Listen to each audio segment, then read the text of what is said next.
Win or lose, we keep it real.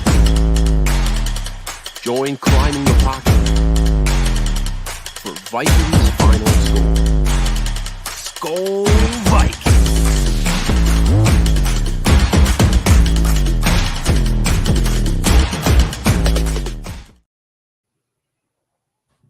All right, and welcome back for another edition of Final Score. And the tone is a little different than I thought it was going to be.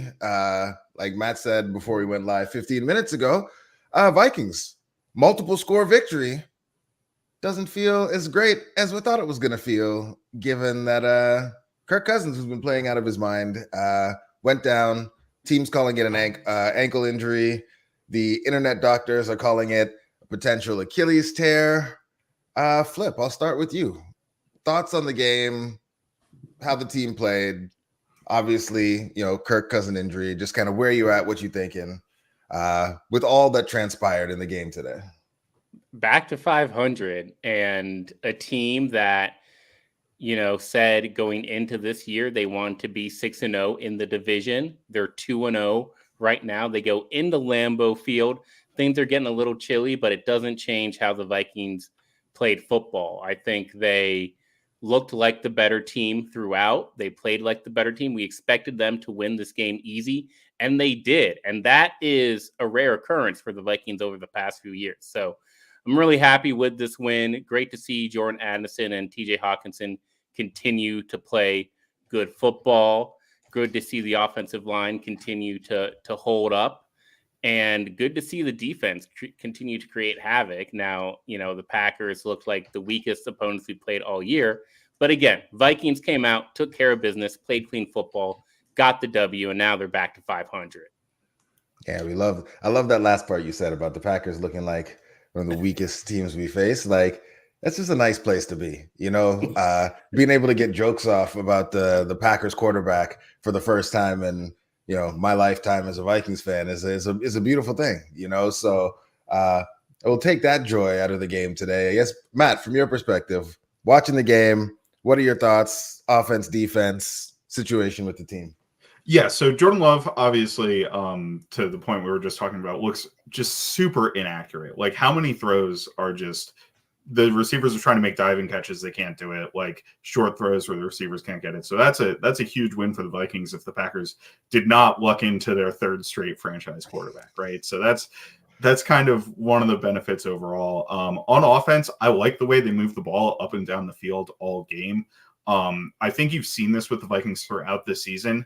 When teams have played middle of field closed, which is single high safety against them, they haven't been able to run the ball in those scenarios, but they've been absolutely incredible throwing the ball, and they've kept throwing the ball with a lot of success. That's kind of how those defenses set up this offense, right? You put an extra man in the box to stop the run, which, teams have done pretty successfully in about half the Vikings games. There have been a couple games where the Vikings have been pretty solid running the football, but the Vikings have just torched people through the air, and that hasn't slowed down in the absence of Justin Jefferson, which is awesome, right? Jordan Addison looks absolutely legit, very worth that first round pick, number 23 overall. Looks like he could be a number one wide receiver if we didn't have Justin Jefferson. I'm sorry, I did not mean to insinuate by any stretch that the Vikings don't want to extend him. They should obviously extend him, give him as much money as possible.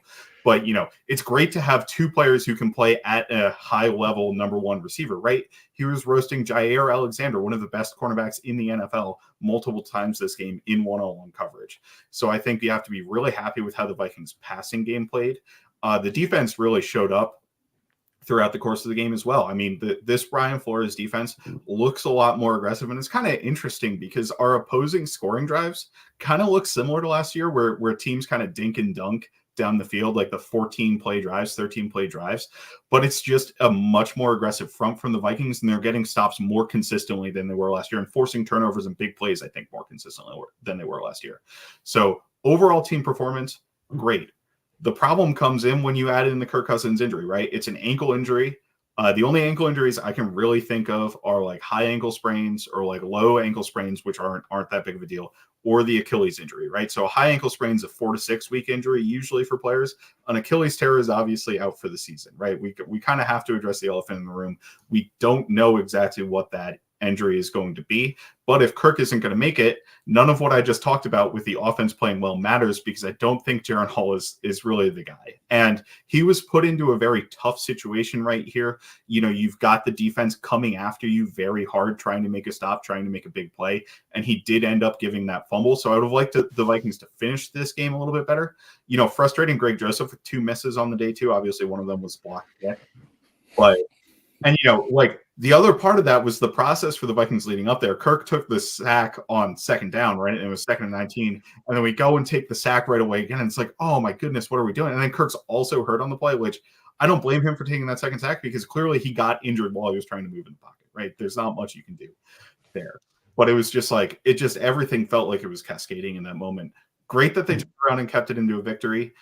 Fortunately, their schedule coming up, if Kirk misses time, is pretty weak. So you do have it, you know, you do have it there, but I don't know what the Vikings do at quarterback moving forward, right? If you put in Nick Mullins, you try to get JJ back. You hope the offensive line and the skill weapons are enough to beat some mediocre teams. That's what you do. Nick Mullins, huh? So you're not going with the youth movement, Jaren Hall, see what you got with them for the rest of the season? Well, Nick Mullins is on IR right now. When did we put him on IR? Oh, that's true. That's true. Yeah, it's Jaren Hall season. So Flip, just to dig into it, because like offense, like we've talked about it, good performance all around. And you know, there's still a lot of good in this game that we want to dig into. Matt gave us some of the details there. So like Flip, for your perspective, offensive player of the game, who was really impressing you on that side of the ball? I mean, I'm always going to go skill positions here just because, you know, that's what sticks out. You know, I think the play of the game was right after that Metellus interception. They put Jordan Addison in the backfield, isolate him on Jair Alexander one-on-one, boom, touchdown to go up 2 scores. That's my favorite play of the game. I think those are the 2 players. I think if you actually had to pick an MVP, it'd be Kirk Cousins. He was great today. You know, the Vikings did try to run the ball more effectively against a weak run defense, and they had success there. But again, it's the Kirk to Jordan connection that has just taken over, just dominated over the last 2 games. Awesome. How about you, Matt? Jordan Addison obviously is awesome, but anyone else that impressed you out there on the offensive side of the ball? No, I think Flip's dead on. The Kirk Cousins to Jordan Addison connection, number one. I think both of the last 2 weeks, you can say Kirk Cousins was probably the best player, but Jordan Addison has a strong argument in both of those games. So for me, it's Kirk Cousins individually, but specifically over the last 2 weeks, the way Kirk and Jordan Addison have taken off and kind of, you know, not really missed a beat on offense overall in the passing game without the best wide receiver in the NFL is kind of crazy to me. So I've loved to see it. And Kirk also, to his credit, and something he's done extremely well this year. I know the offensive line has been great by all of the metrics, and they have looked great. Like they've played very, very well on the offense. Kirk deserves a lot of credit for that, for his ability to work efficiently and consistently in the pocket. Like he always takes dropbacks at the right depth. He never gets too deep. You see that Jaren Hall sack fumble. It's because A, Jaren Hall held onto the ball too long, but also B, he probably got too far back in his drop back if we rewatch it on tape in a situation that Kirk Cousins never does. So I just wanted to shout out Kirk's pocket management as one of the reasons the offensive line looks very good, and just bolster kind of his case for how he's been playing so far this year. Yeah, so with that in mind, how do you expect the offense to change, Matt, with Jaren Hall in there at quarterback? Like, one of the arguments that like folks have been making for a while is that the way the Vikings are set up right now, it's the perfect situation for a young quarterback. You have great weapons, Jordan Addison, Justin Jefferson, TJ Hawkinson. Your offensive line is good by basically all the metrics that you can look at. And we can't run the ball, so like maybe we don't have that for like a young quarterback to rely on. But like, in your view, what do you see them doing schematically now with Jaren Hall in there? Or do you think it's just going to be the same offense, maybe just run a little less effectively? It's interesting. I think it's going to be a lot harder for them schematically because what they like to do on the offense is set up deeper, longer developing plays. I mentioned Kirk being a really good pocket manager. He still has a ton of hits in so far in the season, and that's because on average he's holding onto the ball for quite a while. But he's not holding onto the ball because he doesn't know where to go with it. He's holding onto the ball because the Vikings are trying for longer to develop in plays. I think something you've seen in both the 49ers game and in this game is Kirk Cousins really managing the field at the line of scrimmage, right? It ended up with a couple delay of game situations here, but overall I think it's worked very well. And Kirk checking into plays, recognizing the defense, and doing all that pre-snap management is something that I think has helped the Vikings passing game be so efficient over the last couple games. With a rookie quarterback, I'm not sure how much mental load we can put on Jaren Hall, right? He's, going to be getting, I guess he got his first NFL action today, right? But he's going to be, and credit to him, like he came back from that sack fumble, delivered a third down conversion on the next drive to kind of help run out the clock, right? So he did come back and bounce back a little bit from the mistake that he made. But I just don't think he's going to be mentally advanced enough for Kirk, who's a very good pre-snap quarterback and has a great understanding of this offense, right? Like there's no question how hard Kirk works to understand this offense and how hard he works to kind of mentally prepare himself every week, right? If you have complaints about Kirk Cousins, that's not one of them. So his ability to process things and play precisely and on time has been critical to the Vikings offense. I think that's going to be very difficult with Jaren Hall. I think you're going to see a lot more quick game stuff, like the quick screens, maybe slants and stuff, turn it back, give him easy reads and easier looks. The Vikings do have the skill position talent and the offensive line is playing quite well. So that may lead to a younger quarterback, being able to have some success. But I do think Kirk has been the driver, particularly the last 2 weeks, but overall he's kind of been the driver of why the Vikings offense has been explosive in addition to the weapons, right? So you need somebody who can manage the game and not just take the shots downfield that Jordan Love is taking that are low percentage shots, but find the guys who are open due to the play design and the skill position route running skill, right? So it's a lot to ask for a rookie quarterback coming in to do that, Yeah. So Flip, one of the things that's also, it feels weird saying after the way the season kind of started off, but like the defense, again, looking like a competent NFL defense out there. Pieces seem to be gelling. We seem to have a bit of identity. Metellus going and just ripping the ball away. We're creating turnovers. The defense is actually starting to look like an NFL caliber defense, which seems crazy given, the talent deficiencies we thought they had going into the season. I guess, what are your thoughts on that side of the ball? And did any players on defense really stand out for you over the course of this game?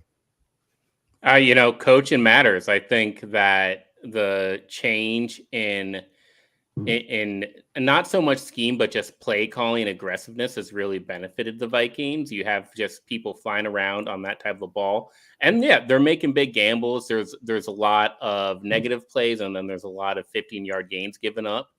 I think that this defense, what I liked this week is that they seem to be gaining some consistency, and their play is really, to the point where, yeah, Justin Herbert might be able to carve up this Vikings defense.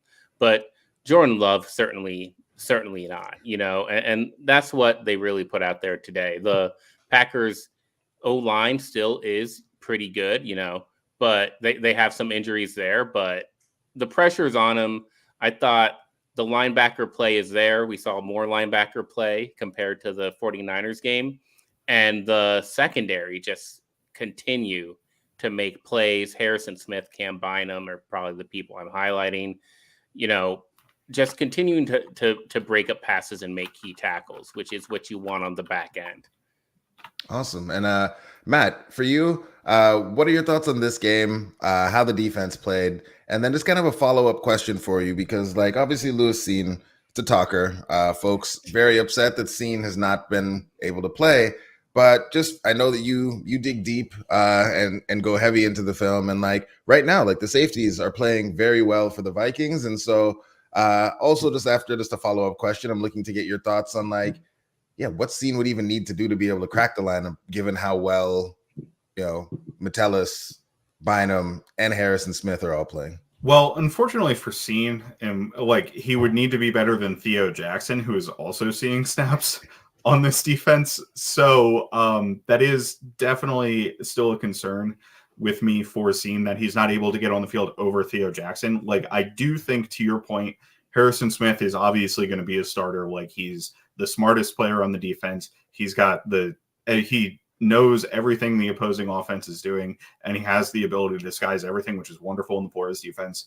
Cam Bynum is playing absolutely out of his mind, right, on defense right now. I think there's no way. Like, Cam Bynum's probably playing at an all-pro level, frankly, right now. I love the way it's so weird because a switch flipped for him between this year and last year, where last year he was not able to get up the field and make tackles, within 5 yards to the line of scrimmage. Right. And this year, every run defense tackle he makes, it seems like, is within 5 yards of the line of scrimmage. Like, he was awful in run defense last year and has been great this year. So I think the aggressiveness of the Forest defense has been awesome. Obviously, he had an almost interception today, right, where they kind of suckered Love into throwing a deep route on the sideline, and he almost got the pick. He had the 2 interceptions last week. Like, Bynum is just absolutely balling on defense. I don't think really anybody should be starting over him. And I think Josh Metellus does play a little bit of a different role from what the Vikings envisioned seeing, because he's basically our nickel corner, honestly. Like, his role is not necessarily as a deep safety who has kind of the versatility, like, to play the box. He's really being played as a nickel corner to match up against bigger players, and then as a blitzer, and the Vikings do a lot of wild stuff with him in the box. So he is a box player, but I don't think that's what the Vikings really envisioned from Scene. So, they're kind of apples to oranges to me, and the 2 guys on top of him are playing better. But when we put Theo Jackson in the game and Lewis Scene isn't coming in, that's definitely a negative sign for Scene and his development, I think. That's fair. So you can't pick the Kirk Cousins injury, but Flip, what was the most pivotal moments of the game from your perspective? The pivotal moments where I think it was the interception, touchdown, and then touchdown. Those back-to-back plays was the pivotal moment of this game. I thought you were going to ask me negative. I already answered this question, Jay. I mean, you can go either way.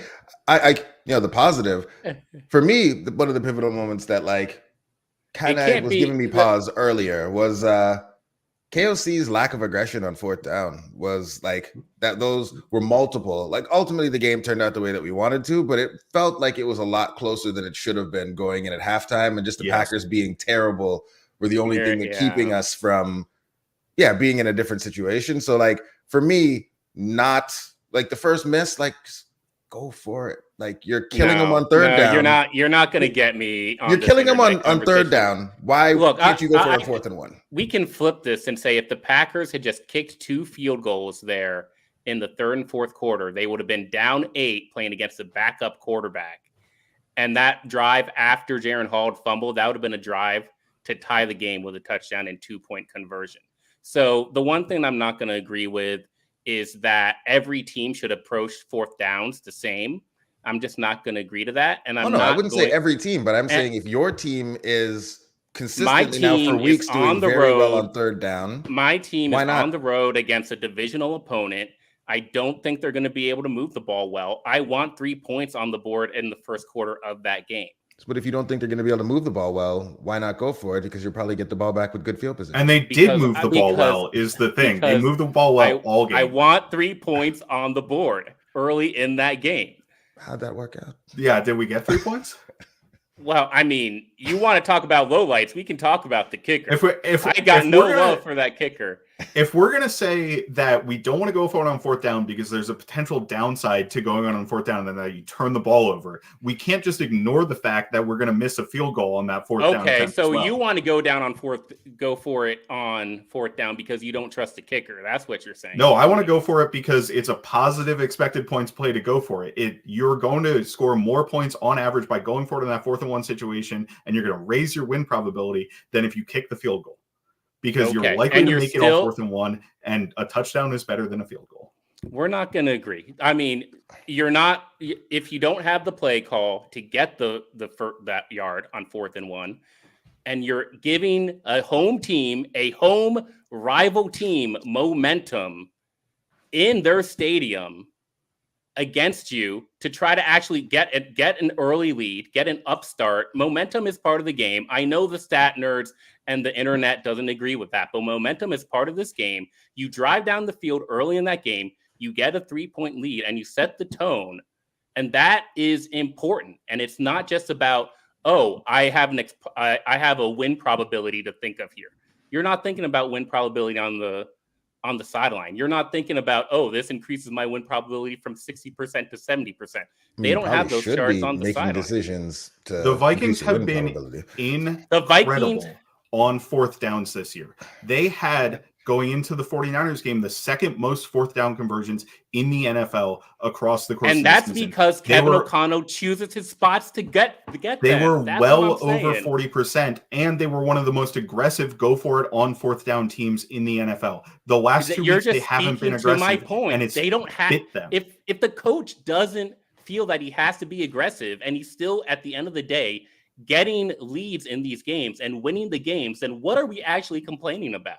I mean, I think what we're saying is that, like, you still want to see the decision making in the process be sound throughout the season, and like these are just a couple opportunities where they could have done something that likely would have been able to. We always want them to go for it on fourth and short. I don't know that we've talked about it. Actually, Flip, I'm going to back off on my take here a little bit. I agree with you. Like, I don't think I have a strong issue with the Vikings not going for it on every fourth down opportunity. I think they still have been very aggressive throughout the season.